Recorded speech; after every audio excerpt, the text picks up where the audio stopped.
ನಮಸ್ಕಾರ ವೀಕ್ಷಕರೇ, ಹೈಕಮಾಂಡ್ನ ಒಂದು ನಿರ್ಧಾರ ರಾಜ್ಯ ರಾಜಕೀಯದಲ್ಲಿ ಸಂಚಲನ ಮೂಡಿಸಿದೆ. ಸದ್ಯ ರಾಜ್ಯ ರಾಜಕೀಯದ ಚದುರಂಗದಾಟದ ವಿಶ್ವರೂಪ ದರ್ಶನಕ್ಕೆ ಸಾಕ್ಷಿಯಾಗ್ತಾ ಇದೆ. ಅದು ಸಿದ್ದರಾಮಯ್ಯ ಅವರ ವಿಚಾರದಲ್ಲಿ, ಹಾಗೆ ಡಿಕೆ ಶಿವಕುಮಾರ್ ಅವರ ವಿಚಾರದಲ್ಲಿ.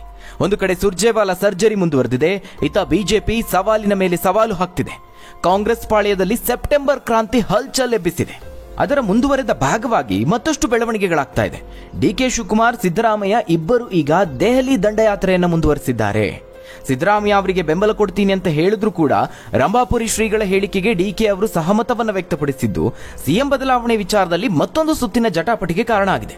ಅಲ್ಲಿಗೆ ರಾಜ್ಯ ಹಸ್ತಪಡೆಯಲ್ಲಿ ಎಲ್ಲವೂ ಸರಿಯಿಲ್ಲ ಅನ್ನೋದು ಜಗಜ್ಜಾಹೀರಾದಂತಾಗಿದೆ. ಇಷ್ಟೆಲ್ಲ ಆಗ್ತಿರೋದು ಸಿಎಂ ಕುರ್ಚಿಗಾಗಿ. ಈ ಬಗ್ಗೆ ಚರ್ಚೆ ಈಗ ತಾರಕಕ್ಕೇರಿರುವಂತಹ ಸಂದರ್ಭದಲ್ಲೇ ಡಿಸಿಎಂ ಡಿಕೆಶಿ ಅವರು ಹೈಕಮಾಂಡ್ ಭೇಟಿ ಮಾಡಲಿದ್ದಾರೆ. ನಾಳೆ ದಿನ ಸಿಎಂ ದೆಹಲಿ ಪ್ರವಾಸವನ್ನ ಮಾಡ್ತಿದ್ದಾರೆ. 5 ವರ್ಷ ನಾನೇ ಸಿಎಂ ಆಗಿರ್ತೀನಿ ಅನ್ನುವ ಸಿದ್ದರಾಮಯ್ಯ ಅವರ ಮಾತು ಹಸ್ತಪಡೆಯಲ್ಲಿ ಗುಲ್ಲೆ ಬಿಸಿದೆ. ಅವರು ರಾಜ್ಯ ರಾಜಕಾರಣದಿಂದ ರಾಷ್ಟ್ರ ರಾಜಕಾರಣಕ್ಕೆ ಸ್ಥಾನಪಲ್ಲಟ ಮಾಡ್ತಾರೆ ಅನ್ನೋ ಗುಸುಗುಸು ಜೋರಾಗಿದೆ. ಈ ಎಲ್ಲ ಅಂತೆಕಂತೆಗಳ ಮಧ್ಯೆ ದೆಹಲಿಯಲ್ಲಿ ಏನಾಗುತ್ತೆ ಅನ್ನೋದು ಕುತೂಹಲ ಮೂಡಿಸಿದೆ. ಸದ್ಯದ ಮಟ್ಟಿಗಂತೂ ಹೈಕಮಾಂಡ್ ಮಾತಿಗೆ ರಾಜ್ಯ ನಾಯಕರು ಯಾವುದೇ ಬೆಲೆಯನ್ನು ಕೊಡ್ತಾ ಇಲ್ಲ. ಹೀಗಾಗಿ ಹೈಕಮಾಂಡ್ ಸೂಚನೆ ಕೊಟ್ಟರು ರಾಜ್ಯದಲ್ಲಿ ಸಿಎಂ ಕುರ್ಚಿ ಫೈಟ್ ತಣ್ಣಗಾಗುವ ಲಕ್ಷಣಗಳು ಕಾಣಿಸ್ತಾ ಇಲ್ಲ. ಮೊನ್ನೆ ಅಷ್ಟೇ ಇಕ್ಬಾಲ್ ಹುಸೇನ್ ಅವರು ಡಿಕೆ ಪರವಾಗಿ ಭರ್ಜರಿ ಬ್ಯಾಟಿಂಗ್ ಮಾಡಿದ್ರು. ನೋಟಿಸ್ ಕೊಟ್ಟರು ಅವರು ಸುಮ್ಮನಾಗಿಲ್ಲ. ತಮ್ಮ ಬೆಂಬಲಿಗರ ಮೂಲಕವಾಗಿ ಡಿಕೆ ಅವರು ಏನ್ ಹೇಳಬೇಕು ಅದನ್ನ ಹೇಳಿಸ್ತಿದ್ದಾರೆ ಅನ್ನೋದು ಸದ್ಯದ ಸುದ್ದಿ. ಅದರ ಬೆನ್ನಲ್ಲೇ ರಾಜಕೀಯ ನಾಯಕರು ಸುಮ್ಮನಿದ್ರು ಡಿಕೆಶಿ ಅವರು ಸಿಎಂ ಆಗ್ಲಿ ಅಂತ ರಂಭಾಪುರಿ ಜಗದ್ಗುರು ಶ್ರೀಗಳು ಮತ್ತೆ ರಾಜ್ಯ ರಾಜಕೀಯದಲ್ಲಿ ಕಿಚ್ಚು ಹಚ್ಚಿಸಿದ್ದಾರೆ. ಇದಕ್ಕೆ ಪ್ರತಿಕ್ರಿಯೆ ನೀಡ್ತಾ ಸ್ವಾಮೀಜಿಗಳ ಜನರ ಬಯಕೆ ತಪ್ಪಲ್ಲ ಅಂತ ಡಿಕೆ ಅವರು ಹೇಳಿದ್ರು. ಈ ಎಲ್ಲ ಆಗು ಹೋಗುಗಳ ರಾಜ್ಯದ ಸುದ್ದಿಗಳನ್ನ ಹೈಕಮಾಂಡ್ಗೆ ರಿಪೋರ್ಟಿಂಗ್ ಮಾಡೋದಕ್ಕೆ ಸಿಎಂ ಹಾಗೆ ಡಿಸಿಎಂ ದೆಹಲಿ ಪ್ರಯಾಣವನ್ನ ಬೆಳೆಸಿರುವಂತದ್ದು. ದೆಹಲಿಯಲ್ಲಿ ಪ್ರಮುಖವಾಗಿ ಕೆಪಿಸಿಸಿ ಹುದ್ದೆ ಬಗ್ಗೆ ಸೇರಿದಂತೆ ಇನ್ನಿತರ ವಿಚಾರಗಳ ಬಗ್ಗೆ ಚರ್ಚೆ ಆಗಲಿದೆ. ವೀಕ್ಷಕರೇ, ಕಾಂಗ್ರೆಸ್ನ ಈ ಇಕ್ಕಟ್ಟಿನ ಪರಿಸ್ಥಿತಿಯನ್ನು ಗಮನಿಸಿ ಬಿಜೆಪಿ ಸವಾಲಿನ ಮೇಲೆ ಸವಾಲು ಹಾಕ್ತಾ ಇದೆ. ಇಷ್ಟೆಲ್ಲ ಗೊಂದಲ ಯಾಕೆ? ಡಿಕೆ ಶಿವಕುಮಾರ್ ಅವರು ತಾನು ಮುಖ್ಯಮಂತ್ರಿ ಆಗೋದಿಲ್ಲ ಅನ್ನೋದನ್ನ ಹೇಳಿಬಿಡ್ಲಿ, ಆಗ ನಾನು ಭವಿಷ್ಯ ಹೇಳೋದನ್ನ ಬಿಡ್ತೀನಿ. 5 ವರ್ಷ ಸಿದ್ದರಾಮಯ್ಯ ಅವರೇ ಸಿಎಂ ಅಂತ ಖರ್ಗೆ ಹೇಳಲಿ ಅಂತ ಆರ್ ಅಶೋಕ್ ಅವರು ಸವಾಲು ಹಾಕಿದ್ದಾರೆ. ಸ್ವಪಕ್ಷದಿಂದ ಹಿಡಿದು ವಿಪಕ್ಷಗಳವರೆಗೆ ಮುಖ್ಯಮಂತ್ರಿಗಳ ಸಹಿತ ಈ ರೀತಿಯಾಗಿ ಸಿಎಂ ಬದಲಾವಣೆ ವಿಚಾರದಲ್ಲಿ ಇಷ್ಟೆಲ್ಲ ಚರ್ಚೆಗಳಾಗ್ತಾ ಇದ್ರು ಕಾಂಗ್ರೆಸ್ ಹೈಕಮಾಂಡ್ ಮಾತ್ರ ಈ ಬಗ್ಗೆ ಯಾವುದೇ ಸ್ಪಷ್ಟನೆಯನ್ನು ಕೊಡುವುದಕ್ಕೆ ಧೈರ್ಯ ಮಾಡ್ತಾ ಇಲ್ಲ. ಒಟ್ಟಾರೆಯಾಗಿ ಎತ್ತು ಏರಿಗೆ ಎಳೆದ್ರೆ ಕೋಣ ನೀರಿಗೆ ಎಳೆದಂತಾಗಿದೆ ಕಾಂಗ್ರೆಸ್ನ ಸ್ಥಿತಿ. ಸಿಎಂ ಡಿಸಿಎಂ ಮಧ್ಯೆ ಮಾತ್ರ ಅಲ್ಲ, ಶಾಸಕರು ಸಚಿವರ ಮಧ್ಯೆಯೂ ತಾಳಮೇಳ ಇಲ್ಲದಂತಾಗಿದೆ. ಇದನ್ನೇ ಸರಿಪಡಿಸೋದಕ್ಕೆ ಸುರ್ಜೇವಾಲಾ ಅವರು ಮತ್ತೆ ಆಗಮಿಸಿರುವಂತದ್ದು. ರಾಜ್ಯದಲ್ಲಿ ಕಾಂಗ್ರೆಸ್ ಉಸ್ತುವಾರಿ ಸುರ್ಜೇವಾಲಾ ಅವರು ಶಾಸಕರ ದುಃಖ ದುಮ್ಮಾನವನ್ನ ಆಲಿಸ್ತಾ ಇದ್ದಾರೆ. ಕಳೆದ ವಾರನೂ ಅವರು ಬೆಂಗಳೂರಿಗೆ ಬಂದಿದ್ರು. BR ಪಾಟೀಲ್ ಸೇರಿದಂತೆ ಕೆಲವು ಶಾಸಕರನ್ನು ಭೇಟಿ ಮಾಡಿದ್ರು. ನಿನ್ನೆ ದಿನ ಮತ್ತೆ ರಾಜ್ಯಕ್ಕೆ ಬಂದಿರುವಂತಹ ಸುರ್ಜೇವಾಲಾ ಅವರು ಒಳಬೇಗುದಿಯನ್ನ ತಣಿಸುವಂತಹ ಕೆಲಸ ಕೈ ಹಾಕಿದ್ದಾರೆ.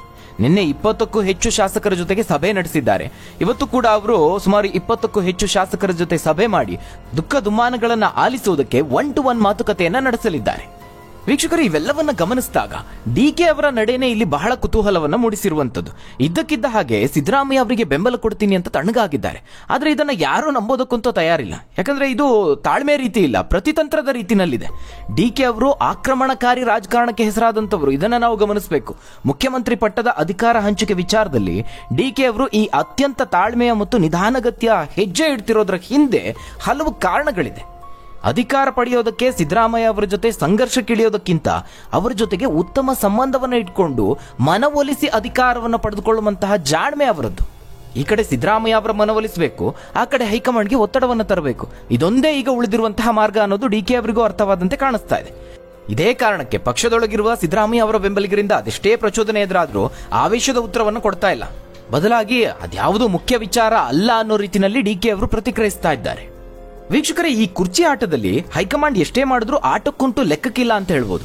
ರಾಜ್ಯ ನಾಯಕರು ಕೇವಲ ಮಾತಿಗಷ್ಟೇ ಸಿಎಂ ಬದಲಾವಣೆ ವಿಚಾರ ಹೈಕಮಾಂಡ್ ನಿರ್ಧಾರಕ್ಕೆ ಬಿಟ್ಟಿದ್ದು ಅಂತ ಹೇಳ್ತಾರೆ. ಆದ್ರೆ ಎಲ್ಲವೂ ನಿರ್ಧಾರ ಆಗೋದು ರಾಜ್ಯ ರಾಜಕೀಯದ ಪರಿಸ್ಥಿತಿಯ ಮೇಲೆ. ಹೀಗಾಗಿ ರಾಜ್ಯ ರಾಜಕಾರಣದಲ್ಲಿ ತಮ್ಮ ಬೇರುಗಳನ್ನ ಗಟ್ಟಿ ಮಾಡಿಕೊಳ್ಳುವತ್ತ ದಿಗ್ಗಜರು ಪ್ರಯತ್ನಿಸ್ತಾ ಇದ್ದಾರೆ. ಅದಕ್ಕೆ ಸ್ಪಷ್ಟ ಉದಾಹರಣೆ ಅಂತ ಹೇಳಿದ್ರೆ ಶಿಷ್ಟಾಚಾರದ ವಿಚಾರದಲ್ಲಿ ಡಿಕೆ ಶಿವಕುಮಾರ್ ಅವರು ಸಿದ್ದರಾಮಯ್ಯ ಅವರಿಗೆ ಸರಿಸಮನಾದ ಅಧಿಕಾರವನ್ನು ಚಲಾಯಿಸ್ತಾ ಇದ್ದಾರೆ. ಸರ್ಕಾರದ ಬೇರೆ ಬೇರೆ ಹಂತದಲ್ಲಿ ಬೇರೆ ಬೇರೆ ಬೋರ್ಡ್ಗಳಲ್ಲಿ ಬಹುತೇಕ ಸಿದ್ದರಾಮಯ್ಯ ಅವರ ಬೆಂಬಲಿಗರಿದ್ದಾರೆ. ಅದನ್ನು ಸರಿದೂಗಿಸುವ ನಿಟ್ಟಿನಲ್ಲಿ ಡಿಕೆ ಅವರು ಹೆಜ್ಜೆ ಇಡ್ತಿದ್ದಾರೆ ಅಂತ ಹೇಳ್ಬೋದು. ಇದೀಗ ಸಹಕಾರಿ ರಾಜಕಾರಣಕ್ಕೂ ಪ್ರವೇಶ ಮಾಡಿರೋದು ಹೊಸ ಬೆಳವಣಿಗೆ. ರಾಜ್ಯದ ಪ್ರತಿಷ್ಠಿತ ಸಹಕಾರಿ ಸಂಸ್ಥೆ KMF ಅಧ್ಯಕ್ಷಗಿರಿಯ ಮೇಲೂ ಡಿಕೆ ಬ್ರದರ್ಸ್ ಕಣ್ಣಿಟ್ಟಿದ್ದಾರೆ. ಡಿಕೆ ಅವರು ತಮ್ಮ ಸೋದರ ಮಾಜಿ ಸಂಸದ ಡಿಕೆ ಸುರೇಶ್ ಅವರನ್ನ ಆ ಪಟ್ಟದ ಮೇಲೆ ಕೂರಿಸುವ ಪ್ರಯತ್ನ ಕೈ ಹಾಕಿದ್ದಾರೆ. ಅದರ ಮೊದಲ ಹೆಜ್ಜೆ ಎಂಬಂತೆ ಬೆಂಗಳೂರು ಹಾಲು ಒಕ್ಕೂಟ ಬಮೂಲ್ನ ಅಧ್ಯಕ್ಷರಾಗಿ ಅವಿರೋಧ ಆಯ್ಕೆಯಾಗುವ ಮೂಲಕವಾಗಿ ಸಹಕಾರಿ ರಾಜಕಾರಣಕ್ಕೂ ಪ್ರವೇಶ ಮಾಡಿದಂತಾಗಿದೆ. ಕೇವಲ ಅದು ಮಾತ್ರ ಅಲ್ಲ, ಬರೋಬ್ಬರಿ 30,000 ಕೋಟಿ ರೂಪಾಯಿಯ ಪ್ರಾಜೆಕ್ಟ್ ಆಗಿರುವಂತಹ ಗ್ರೇಟರ್ ಬೆಂಗಳೂರು ಅಭಿವೃದ್ಧಿ ಪ್ರಾಧಿಕಾರದ ನಿರ್ದೇಶಕರೂ ಆಗಿದ್ದಾರೆ.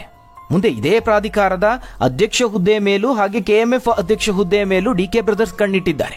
ಆದರೆ ಅದ್ಯಾವುದು ಸುಲಭವಾಗಿ ಡಿಕೆ ಸುರೇಶ್ ಅವರಿಗೆ ದೊರಕೋದಿಲ್ಲ. ಅಂತಹ ಪರಿಸ್ಥಿತಿನೂ ಸದ್ಯಕ್ಕಿಲ್ಲ. ಇನ್ನು ಹಾಲಿ KMF ಅಧ್ಯಕ್ಷರಾಗಿರುವಂತಹ ಬಳ್ಳಾರಿಯ ಕಾಂಗ್ರೆಸ್ ಮುಖಂಡ ಭೀಮಾ ನಾಯಕ್ ಅವರು ಮುಖ್ಯಮಂತ್ರಿ ಸಿದ್ದರಾಮಯ್ಯ ಅವರ ಕಟ್ಟಾ ಬೆಂಬಲಿಗ. ಅಧ್ಯಕ್ಷರಾಗಿ 5 ವರ್ಷಗಳ ಅವಧಿಯನ್ನು ಪೂರೈಸುವ ಮಹತ್ವಾಕಾಂಕ್ಷೆಯನ್ನು ಹೊಂದಿದ್ದಾರೆ. ಅವರಿಗೆ ಪ್ರಮುಖವಾಗಿ ಸಿದ್ದರಾಮಯ್ಯ ಅವರ ಕೃಪಾಶೀರ್ವಾದ ಇದೆ. ಈ KMF ಅಧ್ಯಕ್ಷ ಹುದ್ದೆಯ ಮೇಲೆ ಕಣ್ಣಿಟ್ಟಿರುವಂತಹ ಮತ್ತೊಬ್ರು ಅಂತ ಹೇಳಿದ್ರೆ ಮಾಲೂರು ಶಾಸಕ ನಂಜೇಗೌಡ ಅವರು ಶತಾಯಗತಾಯ ಈ ಹುದ್ದೆಯನ್ನ ಪಡೆಯಲೇಬೇಕು ಅಂತ ಪಣ ತೊಟ್ಟಿದ್ದಾರೆ. ಸಿದ್ದರಾಮಯ್ಯ ಅವರ ದುಂಬಾಲು ಬಿದ್ದಿದ್ದಾರೆ. ಹೀಗಾಗಿ KMF ಚೆಂಡು ಈಗ ಸಿದ್ದು ಅಂಗಳದಲ್ಲಿದೆ ಅಂತ ಹೇಳ್ಬೋದು. ಇಲ್ಲಿ ಲೆಕ್ಕಾಚಾರ ಏನು? ಸುರೇಶ್ ಅವರು KMF ಅಧ್ಯಕ್ಷರಾದ್ರೆ ಶಿವಕುಮಾರ್ ಅವರಿಗೆ ರಾಜಕೀಯವಾಗಿ ಭೀಮಬಲ ಬಂದಂತಾಗುತ್ತೆ. ಹಾಗೊಂದು ವೇಳೆ ಅದು ನಿಜವಾಗಿದ್ದೇ ಆದಲ್ಲಿ ಸಹಕಾರಿ ಸಂಸ್ಥೆಯನ್ನು ದಾಳವಾಗಿಟ್ಕೊಂಡು ಮುಖ್ಯಮಂತ್ರಿ ಸ್ಥಾನ ಪಡೆಯೋದಕ್ಕೆ ಅವರು ಕಾರ್ಯತಂತ್ರವನ್ನ ನಡೆಸ್ತಾರೆ. ಈಗಾಗಲೇ KPCC ಅಧ್ಯಕ್ಷರಾಗಿ ಡಿಕೆ ಅವರು ಪ್ರಬಲರಾಗಿದ್ದಾರೆ. ಹೈಕಮಾಂಡ್ ಮಟ್ಟದಲ್ಲೂ ಪ್ರಭಾವಿಯಾಗಿದ್ದಾರೆ. ಅಧ್ಯಕ್ಷಗಿರಿಯಿಂದ ಕೆಳಗಿಳಿಸೋದು ಖಂಡಿತವಾಗ್ಲೂ ಸುಲಭದ ಮಾತಲ್ಲ. ಜೊತೆಗೆ ಉಪಮುಖ್ಯಮಂತ್ರಿ ಪದವಿ ಕೂಡ ಇರೋದ್ರಿಂದ ಇನ್ನಷ್ಟು ಪ್ರಬಲರಾಗಿದ್ದಾರೆ. ಪ್ರಚೋದನೆಗಳಿಗಂತೂ ಬಗ್ತಾ ಇಲ್ಲ. ಇನ್ನು ಮುಖ್ಯಮಂತ್ರಿ ಏನಾದರೂ ಆಗ್ಬಿಟ್ರೆ ಅವರು ರಾಜಕೀಯವಾಗಿ ತಮ್ಮ ಅಸ್ತಿತ್ವವೇ ಮುಗಿದು ಹೋಗುವ ಅಪಾಯಗಳು ಜಾಸ್ತಿ ಅನ್ನೋದು ಕಾಂಗ್ರೆಸ್ನಲ್ಲಿರುವ ಅವರ ವಿರೋಧಿಗಳ ಆತಂಕ. ಇನ್ನು ವೀಕ್ಷಕರೇ, ರಾಜ್ಯದ ಇನ್ನೊಂದು ಪ್ರತಿಷ್ಠಿತ ಸಹಕಾರಿ ಸಂಸ್ಥೆ ಅಂದ್ರೆ ಅದು ಅಪೆಕ್ಸ್ ಬ್ಯಾಂಕ್. ಅದರ ಅಧ್ಯಕ್ಷ ಸ್ಥಾನದಿಂದ ಬಿಜೆಪಿಯ ಮಾಜಿ ಶಾಸಕ ಬೆಳ್ಳಿ ಪ್ರಕಾಶ್ ಅವರನ್ನ ಪದಚ್ಯುತಿಗೊಳಿಸುವಂತಹ ತಂತ್ರಕ್ಕೆ ಇದೇ ಡಿಕೆ ಶಿವಕುಮಾರ್ ಅವರು ಕೈ ಹಾಕಿದ್ರು. ಆ ಪ್ರಯತ್ನವನ್ನ ಸ್ವಪಕ್ಷ ನಾಯಕರೇ ವಿಫಲಗೊಳಿಸಿದ್ರು. ರಾಜಕೀಯವಾಗಿ ಡಿಕೆ ಅವರಿಗೆ ಇದೊಂದು ಪ್ರಮುಖ ಹಿನ್ನಡೆ ಅಂತ ಹೇಳ್ಬೋದು. ಸದ್ಯದಲ್ಲೇ ಈ ಅಪೆಕ್ಸ್ ಬ್ಯಾಂಕ್ ಅಧ್ಯಕ್ಷರ ಅವಧಿ ಕೂಡ ಮುಗಿಯುತ್ತೆ. ಹೊಸ ಅಧ್ಯಕ್ಷರ ಆಯ್ಕೆ ಆಗುತ್ತೆ. ಈ ಸ್ಥಾನದ ಮೇಲೆ ತಮ್ಮ ಸೋದರ ಸಂಬಂಧಿ ವಿಧಾನ ಪರಿಷತ್ ಸದಸ್ಯ ಆಗಿರುವಂತಹ ರವಿ ಅವರನ್ನು ಕೂರಿಸುವ ಲೆಕ್ಕಾಚಾರ ಡಿಕೆ ಶಿವಕುಮಾರ್ ಅವರದ್ದು. ಇದೇನಾದ್ರೂ ಕೈಗೂಡಿದ್ರೆ 2 ಪ್ರತಿಷ್ಠಿತ ಸಹಕಾರಿ ಸಂಸ್ಥೆಗಳ ಆಡಳಿತ ಅವರ ಮುಷ್ಟಿಗೆ ಸಿಕ್ಕಂತ ಆಗುತ್ತೆ.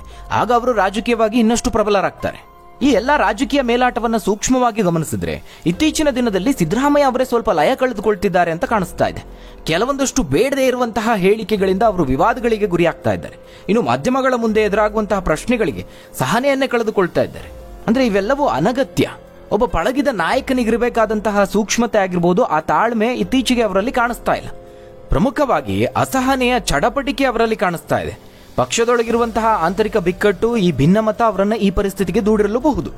ಈ ನಡುವೆ ಹೈಕಮಾಂಡ್ ತೆಗೆದುಕೊಂಡಿರುವಂತಹ ನಿರ್ಧಾರನು ಸಿದ್ದರಾಮಯ್ಯ ಅವರಿಗೆ ಒಂದು ಸಣ್ಣ ಶಾಕ್ ಕೊಟ್ಟಿರೋದಂತೂ ನಿಜ. ಅದು ಕಾಂಗ್ರೆಸ್ನ ರಾಷ್ಟ್ರೀಯ ಘಟಕದ OBC ಮಂಡಳಿಯ ಸದಸ್ಯರನ್ನಾಗಿ ಅವರನ್ನ ನೇಮಕ ಮಾಡಿರುವಂತಹ ವಿಚಾರದಲ್ಲಿ. ಈ ವಿಚಾರದಲ್ಲಿ ನನಗೆ ಸಿದ್ದರಾಮಯ್ಯ ಅವರ ಪ್ರತಿಕ್ರಿಯೆ ಬಹಳ ಅಚ್ಚರಿ ಮೂಡಿಸ್ತಾ ಇದೆ. OBC ಮಂಡಳಿಯ ಸದಸ್ಯರನ್ನಾಗಿ ನೇಮಕ ಮಾಡಿರೋದು ನನಗೆ ಗೊತ್ತೇ ಇಲ್ಲ ಅಂತ ಹೇಳಿದ್ದಾರೆ. ಹಾಗಾದ್ರೆ ಸಿದ್ದರಾಮಯ್ಯ ಅವರಿಗೆ ತಿಳಿಸದೇನೆ ಹೈಕಮಾಂಡ್ ನಿರ್ಧಾರವನ್ನು ತೆಗೆದುಕೊಳ್ತಾ? ಇದು ಬಹಳ ಇಂಟ್ರೆಸ್ಟಿಂಗ್ ಆಗಿದೆ. ಅಷ್ಟಕ್ಕೂ ಸಿದ್ದರಾಮಯ್ಯ ಅವರಿಗೆ ಈ ಹಿಂದಿನಿಂದಲೂ ರಾಷ್ಟ್ರ ರಾಜಕಾರಣದ ಕುರಿತಾಗಿ ಆಸಕ್ತಿ ಏನಿಲ್ಲ. ಆದ್ರೂ ಕೂಡ ಒತ್ತಾಯಪೂರ್ವಕವಾಗಿ ರಾಷ್ಟ್ರೀಯ ಘಟಕಕ್ಕೆ ಸೇರಿಸುವಂತಹ ಪ್ರಯತ್ನಗಳಾಗ್ತಾ ಇದೆಯಾ? ಇದರ ಹಿಂದಿರುವಂತಹ ಉದ್ದೇಶ ಏನು ಅನ್ನೋದೇ ಕುತೂಹಲ ಮೂಡಿಸಿರುವಂತದ್ದು. ಇದರಿಂದಾಗಿ ರಾಜ್ಯ ರಾಜಕಾರಣದಿಂದ ರಾಷ್ಟ್ರ ರಾಜಕಾರಣಕ್ಕೆ ಶಿಫ್ಟ್ ಆಗ್ತಾರೆ ಅನ್ನುವ ಗುಸುಗುಸು ಓಡಾಡ್ತಾ ಇದೆ. ಇದಕ್ಕೆ ಲಕ್ಷ್ಮೀ ಹೆಬ್ಬಾಳ್ಕರ್ ಅವರು ಒಂದು ಸ್ಪಷ್ಟನೆಯನ್ನು ಕೊಟ್ಟಿದ್ದಾರೆ. ಮುಖ್ಯಮಂತ್ರಿ ಸಿದ್ದರಾಮಯ್ಯ ಅವರ ಸೇವೆ ವಿಸ್ತಾರಕ್ಕೆ ಕಾಂಗ್ರೆಸ್ ಪಕ್ಷ ವಿಚಾರವನ್ನ ಮಾಡಿದೆ, ಅದು ಒಳ್ಳೆಯದು ಅಂತ ಮಹಿಳಾ ಮತ್ತು ಮಕ್ಕಳ ಅಭಿವೃದ್ಧಿ ಸಚಿವೆ ಲಕ್ಷ್ಮೀ ಹೆಬ್ಬಾಳ್ಕರ್ ಅವರು ಹೇಳಿಕೆಯನ್ನು ಕೊಟ್ಟಿದ್ದಾರೆ. ಅಲ್ಲಿಗೆ ಬಹುತೇಕ ಸಿದ್ದರಾಮಯ್ಯ ಅವರನ್ನ ನಿಧಾನವಾಗಿ ರಾಜ್ಯ ರಾಜಕಾರಣದ ಮೇಲಿನ ಪ್ರಭಾವವನ್ನು ಕಡಿಮೆ ಮಾಡುವಂತಹ ಪ್ರಯತ್ನಕ್ಕೆ ಕಾಂಗ್ರೆಸ್ ಕೈ ಹಾಕಿದೆ ಅನ್ನೋದಂತೂ ಸತ್ಯ. ಯಾಕಂದ್ರೆ ಸದ್ಯದ ಮಟ್ಟಿಗೆ ಅಷ್ಟರ ಮಟ್ಟಿಗೆ ಪ್ರಭಾವವನ್ನು ಸಿದ್ದರಾಮಯ್ಯ ಅವರು ಬೆಳೆಸ್ಕೊಂಡಿದ್ದಾರೆ. ಹೈಕಮಾಂಡ್ ಅನ್ನೇ ಮೀರಿ ಪಕ್ಷದಲ್ಲಿ ಪ್ರಭಾವವನ್ನು ಬೆಳೆಸ್ಕೊಂಡಿದ್ದಾರೆ.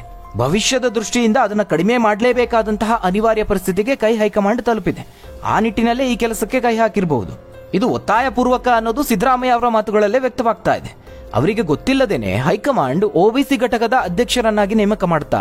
ಈ ಬಗ್ಗೆ ಸಿದ್ದರಾಮಯ್ಯ ಅವರೇ ಹೇಳಿದ್ದಾರೆ, ನನಗೆ ಈ ವಿಚಾರನೆ ಗೊತ್ತಿಲ್ಲ, ಜವಾಬ್ದಾರಿ ಕೊಟ್ಟಾಗ ಓಡಿ ಹೋಗ್ಬೇಕಾ ಅಂತಲೂ ಪ್ರಶ್ನೆ ಮಾಡಿದ್ದಾರೆ. ಅಲ್ಲಿಗೆ ಸಿದ್ದರಾಮಯ್ಯ ಅವರ ಮೇಲೆ ಒತ್ತಡ ಹೇರಿರೋದಂತೂ ಸ್ಪಷ್ಟವಾಗಿದೆ. ಒಟ್ಟಾರೆಯಾಗಿ ರಾಜ್ಯ ರಾಜಕಾರಣದಲ್ಲಿ ಸೆಪ್ಟೆಂಬರ್ ಕ್ರಾಂತಿ, ಈ CM ಕುರ್ಚಿ ಬದಲಾವಣೆ ವಿಚಾರ ಬಹಳ ಕುತೂಹಲವನ್ನ ಮೂಡಿಸ್ತಾ ಇದೆ, ಸಂಚಲನವನ್ನ ಮೂಡಿಸ್ತಿದೆ. ಹಾಗಾದ್ರೆ ವೀಕ್ಷಕರೇ, ಈ ಬಗ್ಗೆ ನೀವೇನಂತೀರಾ? ಮುಂದಿನ ಮುಖ್ಯಮಂತ್ರಿ ಯಾರಾಗಬೇಕು? ಸಿದ್ದರಾಮಯ್ಯ ಅವರು ಮುಂದುವರಿಬೇಕಾ ಬೇಡವಾ? ತಪ್ಪದೆ ನಿಮ್ಮ ಅನಿಸಿಕೆ, ಅಭಿಪ್ರಾಯವನ್ನ ಕಮೆಂಟ್ ಮೂಲಕವಾಗಿ ತಿಳಿಸಿ. ಧನ್ಯವಾದಗಳು ವೀಕ್ಷಕರೇ.